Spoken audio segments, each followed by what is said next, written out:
Hello guys, welcome to my channel mister Naveen talkies. Baahubali the epic, rajas Rajamouli's sensation, Prabhas యొక్క stardom, ప్రతి ఒక్కరికి వాళ్ళకి కావాల్సిన రేంజ్లో మన తెలుగు ఇండస్ట్రీని కూడా తీసుకెళ్ళి ఎక్కడో పెట్టిన ఒక పెద్ద సినిమా, ఒక స్టార్డమ్ క్రియేట్ చేసిన, ఇండస్ట్రీకే స్టార్డమ్ క్రియేట్ చేసిన ఒక సినిమా బాహుబలి రాజమౌళి గారిది. రాజమౌళి గారికి కూడా ఎన్నలేని గుర్తింపు వచ్చిన cinema, all over the world, all over the అసలు నిజంగానే ప్రభాస్కి కావచ్చు, సినిమాలో చేసిన ప్రతి ఒక్క యాక్టర్కి వాళ్ళకు తగిన గుర్తింపు అయితే ఖచ్చితంగా వచ్చిందని చెప్పాలి. ప్రతి ఒక్క artist, each and every artist కావచ్చు, అదే మీన్స్ క్యారెక్టర్ ఆర్టిస్టులు కావచ్చు, చిన్న చిన్న ఆర్టిస్టులు కావచ్చు, పెద్దోళ్ళు కావచ్చు, సీనియర్ ఆర్టిస్టులు కావచ్చు, పెద్ద యాక్ట్రస్, స్టార్ హీరోస్ కావచ్చు, ప్రతి ఒక్కరు దీనికి కష్టపడిన విధానం నిజంగా అది మనం చెప్పుకోలేం. యాక్చువల్లీ నేను ఈ సినిమాకి దగ్గరుండి చూసిన, అంటే ఒక 10 days ఏమో నేను మూవీ సెట్కి వెళ్ళా. 10 days యాక్చువల్లీ నేను వర్క్ చేశాను. నేను యాక్చువల్గా మూవీస్లో నేను కూడా యాక్టర్నే, చిన్న చిన్న చేస్తుంటా. సో తర్వాత నా లైఫ్ కొంచెం వేరేగా ఉంది కానీ అది వేరే విషయం. తర్వాత సో నేను ప్రజెంట్ కూడా ఇంకా వేరే వేరే ట్రయల్స్ చేస్తున్నాను.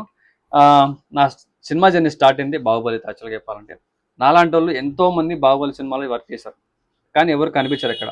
వాళ్ళు ఉంటారా లేదా అన్నది కూడా మనం తెలుసుకోలేము, ఎందుకంటే ఆ సినిమాలో ఉన్న స్టఫ్ అలాంటిది, అవసరమైన స్టఫ్ వరకే పెట్టుకుంటారు, మిగతా అంతా ఎడిటింగ్లో కట్ చేసి పక్కన పడేస్తారు అంతే. అలాంటప్పుడు కనిపించవచ్చు, కనిపించకపోవచ్చు.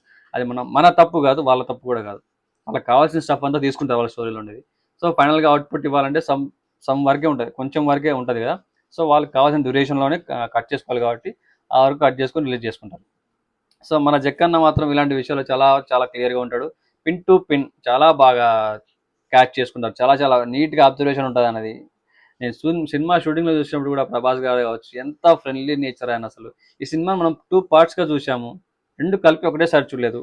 ఫస్ట్ టైం మనం అది ఎక్స్పీరియన్స్ చేయబోతున్నాం. ఎంత లెంత్ ఉన్నా కానీ సినిమా అయితే మనకు స్టోరీ ఫస్ట్ నుంచి తెలుసు, యాక్టర్స్ తెలుసు, యాక్ట్రస్ తెలుసు, రాజమౌళి గారు తెలుసు, అన్నీ తెలుసు. అన్ని తెలిసినా కూడా సినిమాని మళ్ళీ మరొకసారి రిలీజ్ రూపంలో ఎక్స్పీరియన్స్ చేయబోతున్నాం. అది కూడా కంప్లీట్గా పార్ట్ 1 అండ్ పార్ట్ 2 కలిపి ఒకటేసారి ఒకటే థియేటర్లో చూడబోతున్నాం, ఒకటే టైంలో. అది ఎంత లెంత్ ఉన్నది కరెక్ట్గా ఐడియా లేదు నాకైతే. ఆ లెంత్ ఎంతసేపు ఉన్నది మనం కూర్చోగలిగి చూడాలన్నమాట, అంతే. అంతకంటే గేమ్ లేదు. సినిమా అయితే ఫస్ట్ నుంచి లాస్ట్ వరకు ఎక్కడ మనకు బోర్ కొట్టే అవకాశం లేదు. మనం ఆల్రెడీ పార్ట్ 2 పార్ట్ 1 చూసాం కాబట్టి మనకు ఒక ఐడియా ఉంది సినిమా మీద. సో మనకి ఎంత లెంత్ ఉన్నా కూడా అక్కడ కనిపించే అవకాశం లేదు. సినిమాను నేను యాక్చువల్గా చెప్తున్నా, ట్రైలర్ చూశాను ఎపిక్. ఫస్ట్ టైం యాక్చువల్గా ఇయర్ ఫోన్స్ పెట్టుకొని బాగా నేను ల్యాప్టాప్ పెట్టుకొని చూశాను. ఫస్ట్ టైం సినిమా థియేటర్లో నేను సినిమాని ఏ విధంగా ఫీల్ అయ్యాను, ఫస్ట్ టైం బాహుబలి ట్రైలర్ వచ్చినప్పుడు ఏ విధంగా ఫీల్ అయ్యాను, సినిమా చూడాలరా అని నాకు అంత ఫీల్ వచ్చింది. అంటే ఈ సినిమాని ఎన్నిసార్లు చూసినా బోర్ కొట్టదు అనమాట. ఇలాంటి సినిమా మళ్ళీ రాజమౌళి గారు తీయరేమో, ఇంకా నాకు తెలిసి తీస్తే మహాభారతం అవి తీయాలి తప్ప ఇలాంటి cinema never before ever after net ఉంటుంది.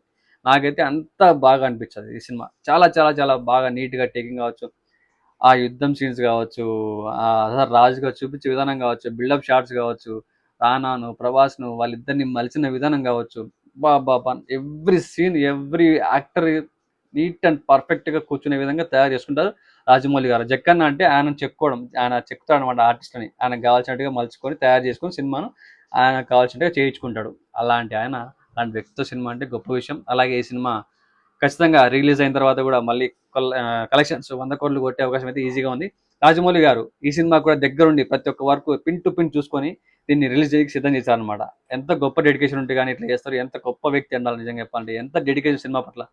ఇలాంటి డైరెక్టర్లు మళ్ళీ రారు. అలాంటి పెద్ద డైరెక్టరు తో నేను జస్ట్ కనపడిన ఆయన చూసిన దగ్గర నుంచి చాలు నాకు అది హ్యాపీ అనిపించింది.